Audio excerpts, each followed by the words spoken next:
이 정부 정책, 이 정부가 지금 제가 생각할 때 이 비난을 많은 분들이 하시는데 저는 그렇게 생각하지 않습니다.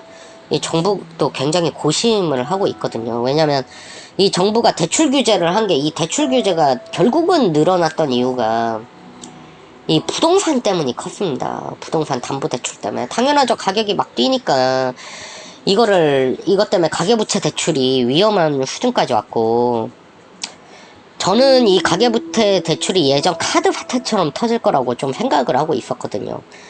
근데 이 대출 규제를 하는 이유가 결국은 정부도 손을 쓴 거죠. 위험하다 생각을 하니까.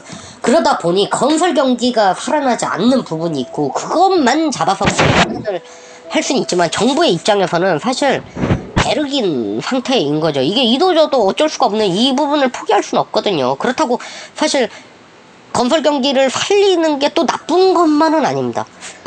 그러니까 뭘 선택을 하나 빈부격차가 생기게 돼요. 결국에는 그걸 해결하려면 라인이 다시 살아나서 지방이 골고루 발전하는 방법밖에 없습니다. 제가 생각하는 방법은 이것밖에 없다 생각을 합니다. 이게 뭘 선택해도 왜 그런지 제가 말씀드릴게요. 이건 제가 말씀드렸고, 2금융권까지 지금 DSR 지금 규제 들어갔죠. 이거는 굉장히 가계부채에 대해서 꼼꼼하게 모니터링을 지금 하고 있다는 얘기입니다. 그 이유는 지금 5월달까지도 이 가계대출은 계속 올라가고 있어요. 이 부동산 가격이 좀 어느 정도 조정받고 떨어진 부분이 있지 않습니까? 그리고 이 주택담보대출을 지역별로 다르지만 사실상 현금이 60% 정도는 있어야 된다라고 봐줘야 되는 건데, 그러다 보니 이 담보대출이 꺾이기 시작한 거죠. 그렇지만 이거를 이자를 계속 내야 되지 않습니까? 이게 길어야 30년. 이게 원금 플러스 이자잖아요. 예전에 무리해서 샀지 않습니까? 지금 거래가 끊겼지 않습니까? 근데 이 이자랑 원금은 내줘야 하잖아요. 이게 부담이 많이 되는 거죠. 정부도 알고 있습니다. 그리고 저는 정부 정책이 아주 틀렸다 생각하지 않습니다. 왜냐면 그렇게 해서 쓰러지는 서민도 많을 거거든요. 집값부터 잡아야 되고 가계부채 대출이 위험하니까 그런 특단의 조치를 취한 거고, 그렇기 때문에 신용대출이 늘고 있는 거고요. 정말 상식적인 부분에서 움직이는 거죠.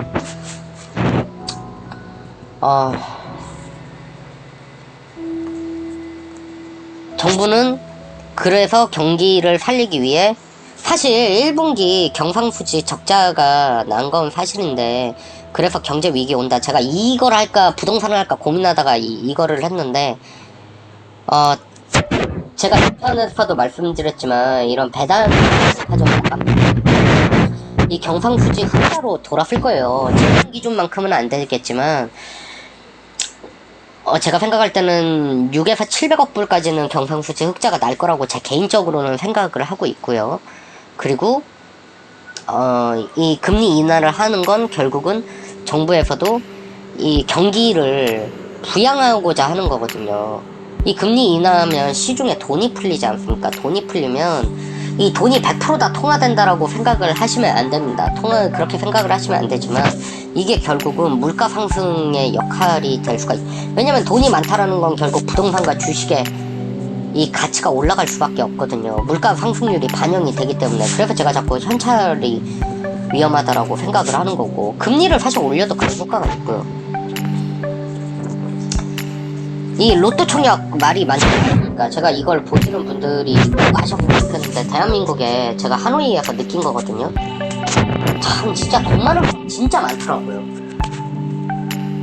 제가 하노이에서, 사실 저는 베트남이 정말 기회가 됐는데 시야를 진짜 또 한 번 바꿨습니다. 저는 베트남에 이렇게 부동산 투자 때문에 여행을 많이 오시는 줄도 몰랐고, 펀드 매니저도 제가 몇 번 정말 뵙지도 못했을 텐데 몇 번 제가 모시고 이렇게 설명을 드린 적이 있거든요. 투자 유치 때문에. 그러고 나서 좀 보니까 이분이 펀드를 담당을 하셨는데 금액이 어마어마하더라고요. 기본 가입률 조건 자체가 저는 뭐 손도 못 대고, 그러다 보니 이런 정부 입장에서 어쩔 수 없는 이 선택이 결국은 있는 자가, 이건 어쩔 수가 없습니다. 정부 욕을 할 수가 없어요. 이 정부도 어쩔 수가 없었거든요. 그러지 않으면 부동산 가격 폭등하는데 지금 규제 풀어봐요.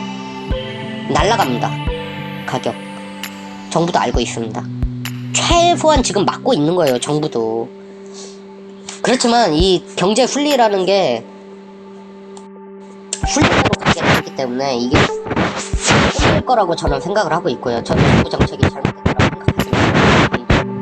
그렇기 때문에 지금 주축족이라 그러죠. 주식도 최근에 우선주가 왜 인기가 있었습니까? 이게 정말 글로벌 경제 위기 올 것 같다고 해서 우선주가 인기 있었던 게 아니라 발행수와 거래량 때문입니다. 거래량이 소수자에 몰리면 가격은 소수가 통제하기가 좋아져요. 통제권이 들어가기 때문에. 그래서 주식도 세력을 따라가야 되는 이유가 이것 때문이거든요. 개미를 따라가면 안 되고. 왜냐면 개미는 양이 많다 보니까 사람 수가 많잖아요. 이 통제력이 없어요.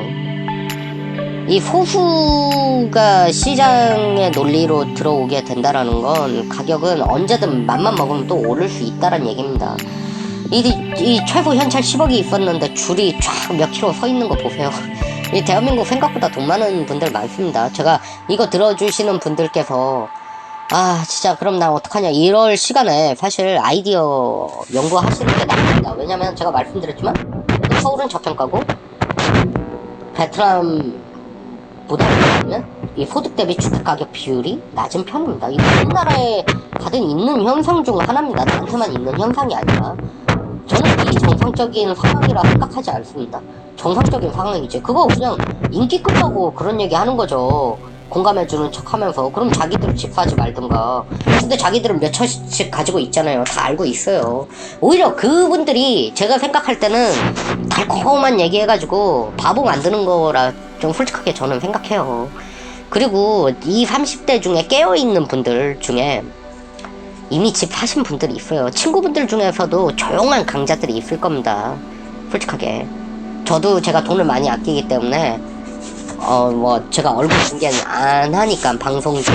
근데 아마 제가 지금 이 정도 모은 거를 아는 친구들이 생기면 그 친구들은 또 하지 못했을 거라고 생각을 합니다. 저 역시 상상하지 못했던 형이 벌써 10억 넘게 모아놨고요. 그것도 부동산으로. 정말 부럽더라고요. 정말 저도 많이 물어보고 있고. 그런 리그가 분명 본인 친구들 중에서도, 젊은 친구들 중에서도 있습니다. 그렇지. 미움받고 지금 사회 분위기가 그러다 보니까 그냥 진짜 친한 친구 아니면 얘기를 안 하는 거죠. 진짜 친한 친구는 안타까우니까 얘기하는 거고. 그래서 이렇게 될 거다. 한국처럼 원래 320만원 이런 세대가 오를 가능성이 저는 전혀 없다고 생각을 합니다. 그리고 최근 이슈가 됐던 삼기 신도시에 대해서 제가 말씀드리면 그럼 아무데나 사도 되냐가 아니라 저 역시도 부동산에 대해서 굉장히 모니터하고 있고, 제가 밤새 제일 좋아하는 게 이 네이버 부동산 지도 보면서 시세 보는 걸 좀 좋아해요. 저 역시도 굉장히 좋아하고 너무 사고 싶은 물건이기 때문에. 이제 결국은 교통을 봐야 되고, 일자리가 어디 있는지 봐야 되고, 이 학군을 봐야 하잖아요. 그리고 편의시설 봐야 되고. 그렇죠. 그래서 제가 GTS 노선이랑 같이 있는 거를 봤는데, 사실 이 3기 신도시 고양, 창릉, 부천, 대장, 남양주, 왕숙, 하남 이렇게 발표가 되면서 사실상 제가 생각할 때는 1, 2기 신도시, 특히 2기 신도시가 사형 선고를 거의 받은 게 아닌가. 왜냐면은 이게 서울 수요를 분산시키는 효과도 있겠지만 결국 이 수요가 들어가는 효과가 있다라고 생각합니다. 그리고 사실 운정은 GTX 이슈가 생긴지도 그렇게 오래되진 않았거든요. 그리고 김포한강도 교통이 좋지가 않지 않습니까? 김포한강이 한 2년 전 정말 이슈가 됐었는데 지금 미분양 많이 나고 있고요. 운정 같은 경우도 미분양 많이 나고 있는 상황인데, 사실은 이 부분이 제가 생각할 때는 앞으로 어떻게 될지는 좀 지켜봐야 될 것 같습니다. 그렇지만 제가 생각할 땐 확실한 건 1, 2기 신도시한테는 절대 좋은 소식은 아니다. 그리고 이런 4가지 부분을 보시는 게, 왜냐면 제가 사실 자취를 이곳저곳 대학 때부터 많이 해봤기 때문에 제가 창동도 살아보고 일산도 살아보고 서울에는 온갖 지역 다 살아봤고요. 부천도 살아봤고요. 솔직히 저는 불만이 조금 없는 타입이기 때문에 사실 부천 살면서도 불편하다는 느낌을 못 받았습니다. 그렇지만 또 이 서울 권역에 사시는 분들, 저는 이제 상대적으로 느낄 수 있잖아요. 지금 서울, 제가 시내에 살고 있는데 이 서울 시내에서 어딜 이동하다 보니까 아 진짜 그래도 서울은 서울이구나라는 생각이 들더라고요. 제가 대학 때는 못 느꼈어요. 오히려 서울에만 살았기 때문에. 서울에만 살아서 못 느꼈는데 제가 경기도를 살아보니까 그래도 왜 서울 하는지 알겠고, 왜 이런 3기 신도시가 1, 2기 신도시, 결국 교통이죠. 교통. 왜냐면 이쪽도 교통 인프라가 완료가 안 됐지 않습니까? 근데 제가 생각할 때는 그렇기 때문에 아마 재개발 카드를, 정부에서도 이 반발을 막아야 하잖아요. 그리고 김현미 교토부 장관님이 지역구가 일산이에요. 일산. 다들 아시겠지만 일산이시기 때문에 저는 제 개인적으로 재개발 카드, 그리고 뭐 저기 뭐야 그 일자리를 늘리기 위해서 일산에 이 어디 은행이었죠? 우리은행인가? 데이터 센터?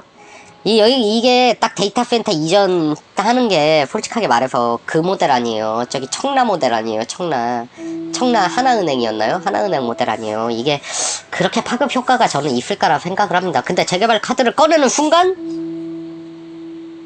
이 일산도 일산인데 분당이 난리 날 것 같은데요. 제가 생각할 때 분당이 급등하지 않을까. 왜냐면 한쪽만 줄 수가 없습니다.